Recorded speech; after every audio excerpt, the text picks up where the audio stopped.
The unshackling. The Galactic Council had banned humans from combat operations for nearly 3 centuries, and with good reason. It wasn't because humans were ineffective warriors, quite the opposite. It was because when humans fought, they didn't just win battles, they obliterated the very concept of opposition. Commander Ilara Voss stood at the viewport of the GCS Vigilant, watching the stars streak by as the ship hurtled through hyperspace. Her reflection stared back at her, sharp features, steel gray eyes, and the silver streaks in her black hair that marked her 50 years of life. For the past 15 of those years, she had served as a military consultant to the Galactic Council, bound by the Treaty of Proxima that restricted all human military personnel to advisory roles only. "Commander," called the voice behind her. "We've received an emergency transmission from Council headquarters." Ilara turned to face her communications officer, a young Trilaxian named Nyx whose blue skin had paled to a sickly azure. "Put it through."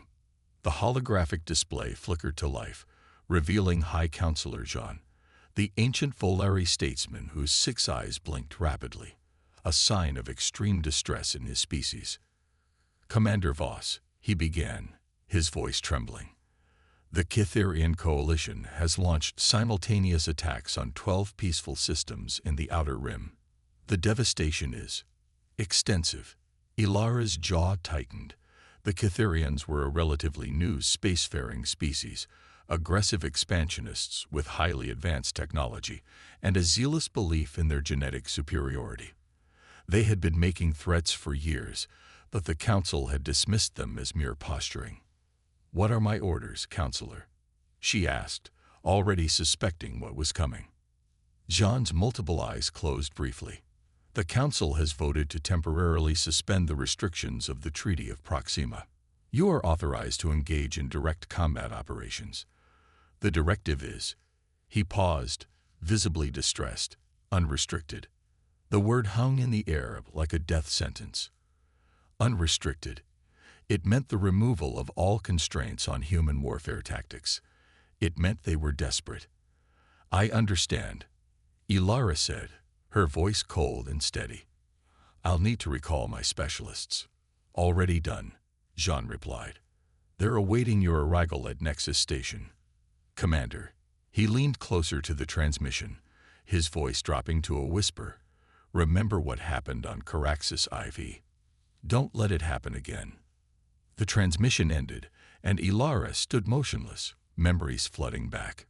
Caraxus IV, the battle that had led to the Treaty of Proxima. The battle where humanity had demonstrated why they were the most feared species in the galaxy. "Set course for Nexus Station," she ordered, "and prepare the armory for full activation." Nexus Station orbited a nameless gas giant in neutral space, a massive structure built for diplomatic meetings and trade negotiations. As the Vigilant docked, Ilara could already see her team assembling in the hangar bay. There were 5 of them, each specialists in their fields of warfare. Major Dant Reynolds, a tactician whose strategies had earned him the nickname Doomsday during the Proxima conflict. Captain Maya Chen, a demolitions expert who could turn anything into a weapon. Lieutenant Kaido Nakamura, whose expertise in electronic warfare had once brought down an entire enemy fleet without firing a shot. Sergeant Ramirez, whose sniping abilities had become legendary across 3 star systems. And finally, Dr. Alexei Petrov, a psychologist and information warfare specialist who knew exactly how to break an enemy's will. They all wore the gray utility uniforms of civilian consultants, not the battle armor they had once donned. That would change soon. "Welcome back to the hunt," Ilara said as she approached them. "I assume you've been briefed." "The Cytherians hit colonial worlds," Dant replied, his face grim. "Civilian targets, minimal military presence. Current casualty estimates are in the billions." "They're testing us," Maya added, "seeing how far they can push before getting a response." "Well, they're about to get one," Ilara said. "The Council has lifted the restrictions. We're going unrestricted." A silence fell over the group. They all understood what that meant. "Equipment status," Ilara asked, moving on. The old gear's been in stasis storage, Kaido replied. It's being prepped now. We'll be ready within 6 hours. Make it 3, Ilara ordered. Intelligence suggests the Cytherians are planning to hit the Alderaan system next. We need to intercept them before they reach the inhabited moons. As her team dispersed to prepare, Ilara was approached by a Veneri diplomat, Ambassador Trell, whose silvery feathers quivered with anxiety. Commander Voss, he chirped. Is it true? Are humans being allowed to fight again? Yes, Ambassador, Ilara replied. The Council's decision was unanimous. Trell's beak clicked nervously. I was just a fledgling when the treaty was signed, but I've seen the historical records. The Caraxes campaign. The footage is still restricted to top-level officials. With good reason, Ilara said darkly. The younger species, the Cytherians, they don't know what they're facing, do they? Trell asked. Ilara's expression hardened. No, they've never faced humans in combat. They think they understand war because they've conquered a few underdeveloped worlds. They think their technology makes them invincible.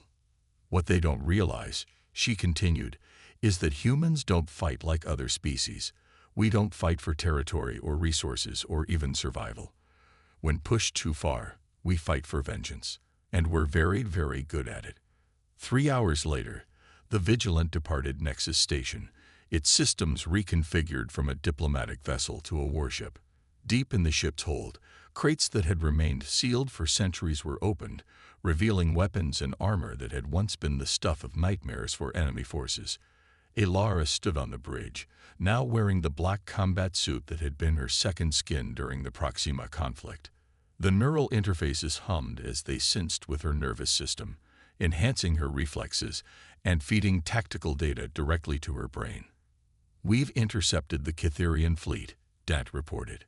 They're approaching Alderaan IV with a force of 23 warships. Just 23. Ilara mused. They must be confident. Their technology is advanced, Kaido noted. Energy shields beyond anything we've encountered before. Their weapon systems are similarly impressive. But they still need to be aimed by living beings, Ilara replied. And living beings can feel fear. She opened a channel to all stations. Remember your training. Remember the rules of engagement. We are not here for revenge. We're here to stop aggressors and protect the innocent. But make no mistake. Her voice hardened. We will show the Cytherians exactly why humans were banned from warfare. Commence Operation Thunderhead. The Vigilant dropped out of hyperspace directly in the middle of the Cytherian formation, a maneuver that would have been suicide for any other ship. But before the enemy could react, Kaido had already launched his electronic countermeasures, custom-designed viruses that sliced through Cytherian firewalls like they weren't even there. Half the enemy fleet suddenly went dark, their systems compromised. Targeting their flagship, Ramirez announced from the weapons station. Kinetic penetrators ready. Fire, Ilara ordered. The Vigilant shuddered as it launched projectiles that contained no explosives, no energy weapons, just specially designed tungsten rods accelerated to near-relativistic speeds. They slammed into the Cytherian flagship, punching through their advanced shields as if they weren't there and leaving gaping holes in the hull. Opening communication channels on all frequencies, Dr. Petrov announced. Broadcasting now. The message that went out wasn't a demand for surrender or a declaration of war. It was a carefully crafted psychological weapon, a compilation of historical footage showing human warfare throughout the centuries, from ancient battles to the horror of Caraxes IV, where an entire hegemony armada had been reduced to atoms. The message was clear. This is what happens when you force humanity to unleash its full potential for warfare. They're responding, Nix reported, surprise evident in his voice. Audio only. Put it through, Ilara commanded. Unidentified vessel, came a harsh, clicking voice, speaking the common galactic tongue with obvious difficulty. Your attack is futile. The Cytherian coalition does not recognize your authority. Withdraw immediately or be destroyed. Ilara smiled coldly. This is Commander Ilara Voss of the Human Expeditionary Force. You have committed acts of war against peaceful worlds under Galactic Council protection. Cease all hostile operations and withdraw from Council space immediately. Humans. The Cytherian voice sounded confused. Our intelligence indicated humans were forbidden from combat operations. That rule has been temporarily suspended, Ilara replied. Consider this your only warning. There was a pause. Then, humans are a myth used to frighten children. Your psychological tactics are primitive and will not. The transmission cut off as Maya deployed her first wave of specialized drones.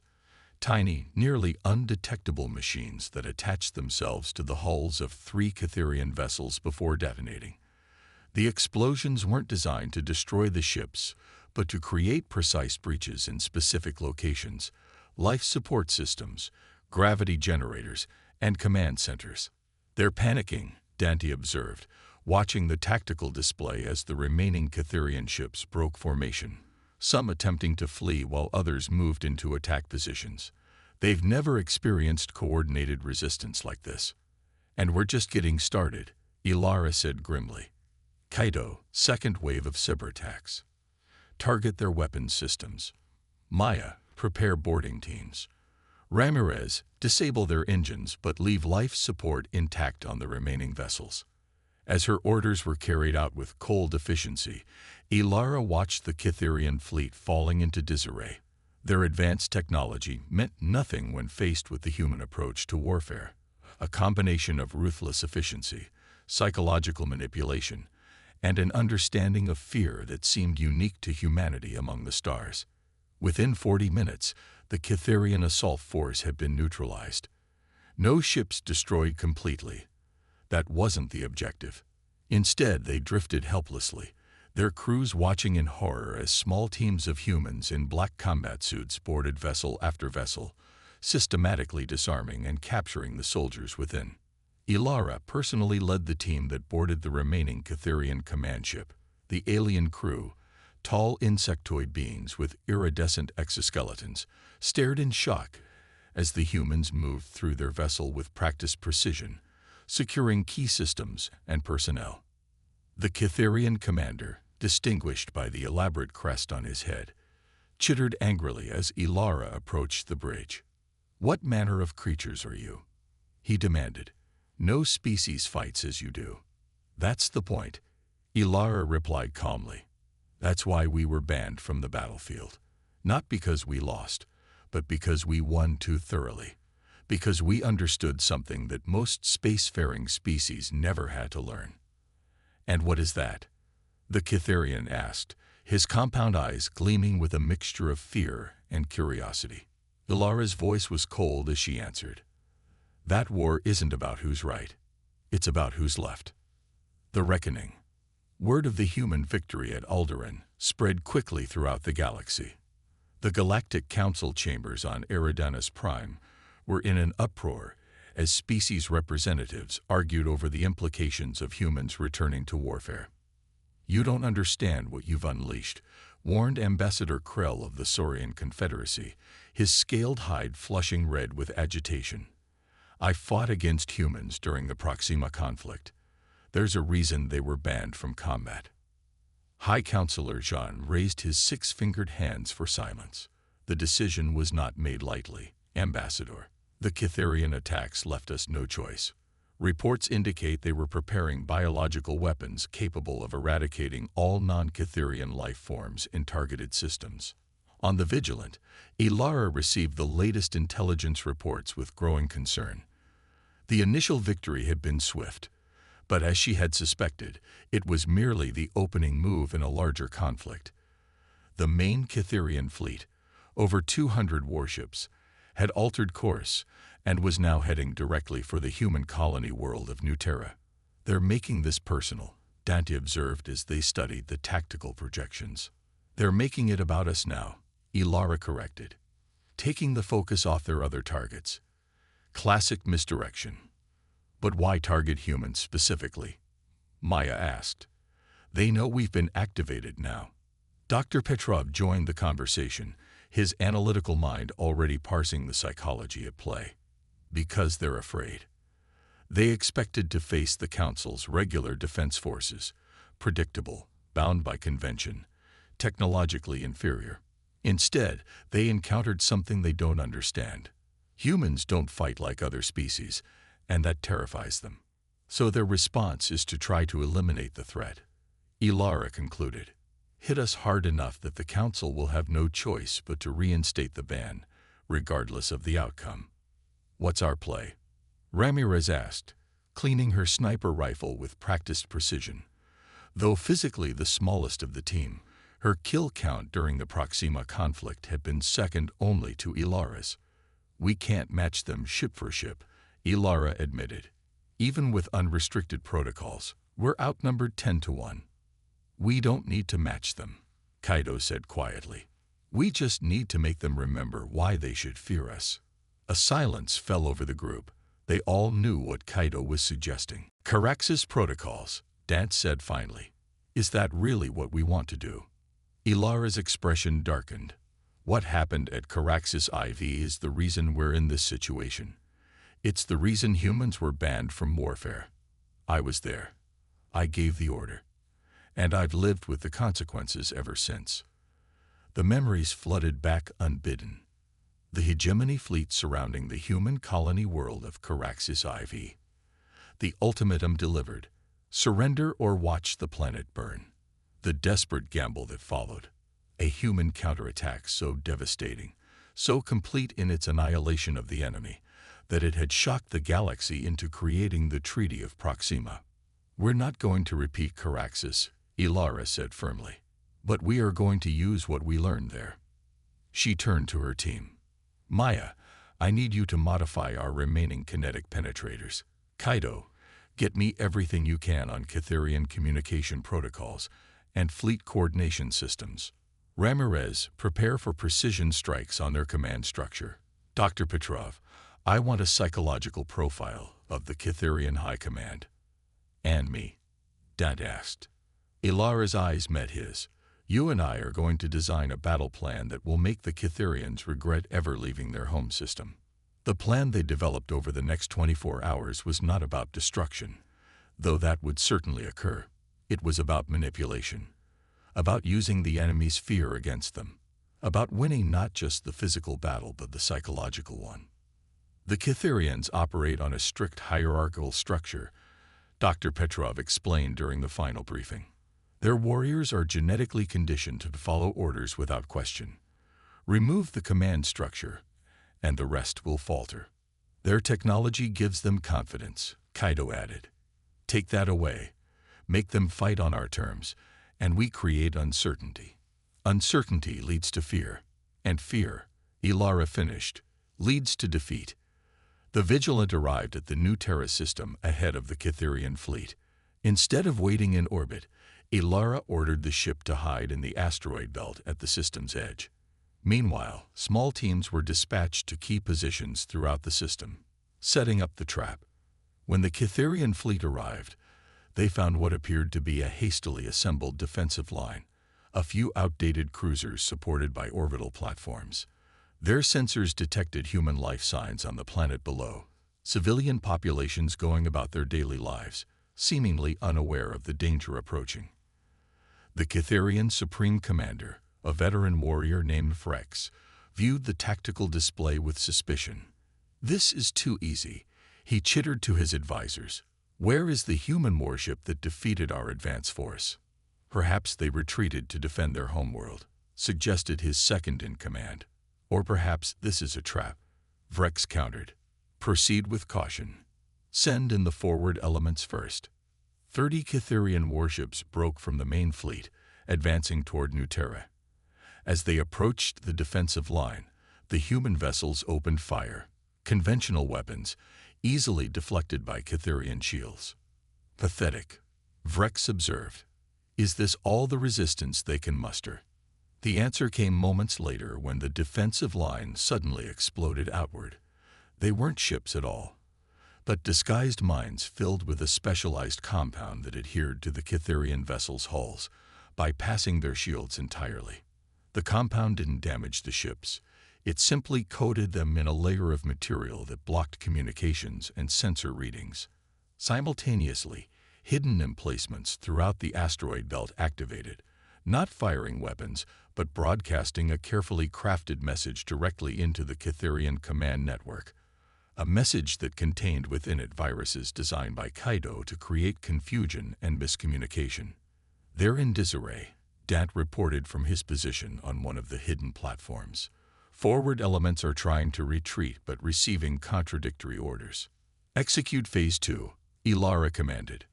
The Vigilant emerged from hiding, not attacking the main fleet, but racing past it toward a specific target, the Cytherian flagship where Vrex commanded. As the Cytherian vessels attempted to intercept, they found their targeting systems compromised, their weapons firing at incorrect coordinates. Boarding team ready, Maya reported as the Vigilant maneuvered through the chaos, avoiding the sporadic fire from Cytherian ships. Remember, we want prisoners, not casualties, Ilara reminded her team as they prepared to board the Cytherian flagship. This isn't about destruction.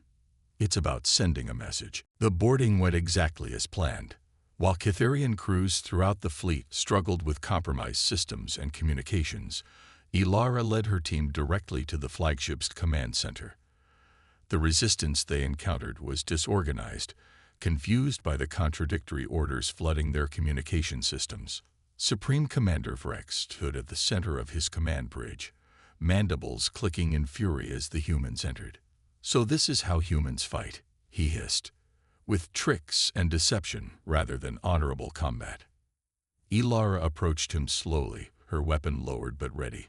"There is nothing honorable about attacking civilian worlds, Commander. We fight to win, not to satisfy some archaic notion of warrior pride. You cannot defeat our entire species with your psychological warfare," Vrex declared. "We will adapt. We will overcome." "Perhaps," Ilara conceded, "but first, you're going to watch something." At her signal, Dr. Petrov activated a holographic display that showed footage from Caraxes IV, the full, unrestricted record of what had happened there. The hegemony fleet, over 300 vessels strong, systematically annihilated by just 5 human ships employing weapons and tactics that defied conventional understanding of warfare. Not just defeated, erased, as if they had never existed. "This is why humans were banned from warfare," Ilara explained as Vrex watched in growing horror. "Not to protect us from you, but to protect you from us. What you're seeing happened because another species threatened a human world, just like you're doing now." She stepped closer to the Cytherian commander. "We could do the same to your fleet. We have the capability.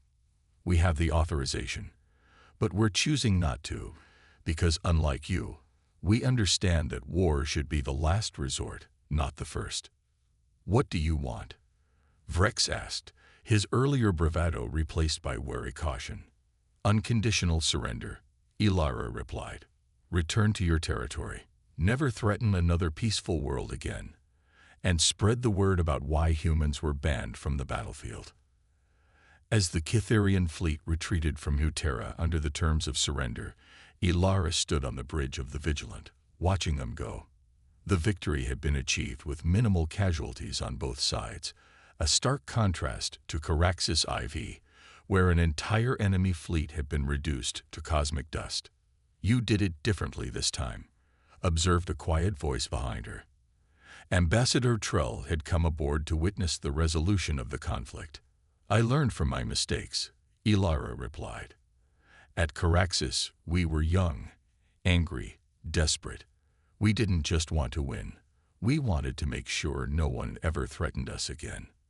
And now I understand that true victory isn't about destruction. It's about changing the way your enemy thinks." She turned to face the Veneri diplomat. "The Cytherians won't attack another world anytime soon.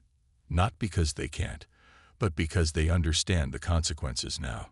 Trell's feathers ruffled in what Ilara had come to recognize as the Veneri equivalent of a thoughtful frown.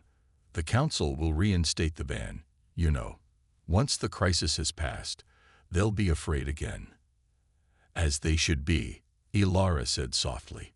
Humans don't belong on the battlefield. We're too good at it, and that's a dangerous thing to be. As the Vigilant prepared to return to Nexus Station, Ilara received a private message from High Counselor Jean. His aged face appeared on her personal terminal, looking weary but relieved. "You did well, Commander," he said. "I confess, I feared we would see another Caraxus." "I did too," Ilara admitted. "But we're better than that now. We've learned." Jean nodded slowly. "Perhaps, but the galaxy has a long memory, and fear is a powerful motivator. The ban will be reinstated once the Cytherian threat is fully neutralized." "I know," Ilara replied. "And I agree with the decision. Humans are better as peacekeepers than warriors. We just needed to remind everyone why." "Including ourselves," Jean added perceptively. Ilara glanced around at her team. The best warriors humanity had to offer, now preparing to return to their advisory roles. "Especially ourselves," she agreed. "There's a reason humans were banned from the battlefield. Today we remembered why without having to repeat the lesson. That's progress, I think." As the Vigilant jumped to hyperspace, leaving the new Terra system behind, Ilara reflected on the dual nature of humanity, capable of both tremendous destruction and remarkable restraint. The galaxy feared humans in war for good reason, but perhaps someday they would come to value them in peace for even better ones. For now, though, the message had been sent. There's a reason humans were banned from the battlefield. Cross that line at your peril.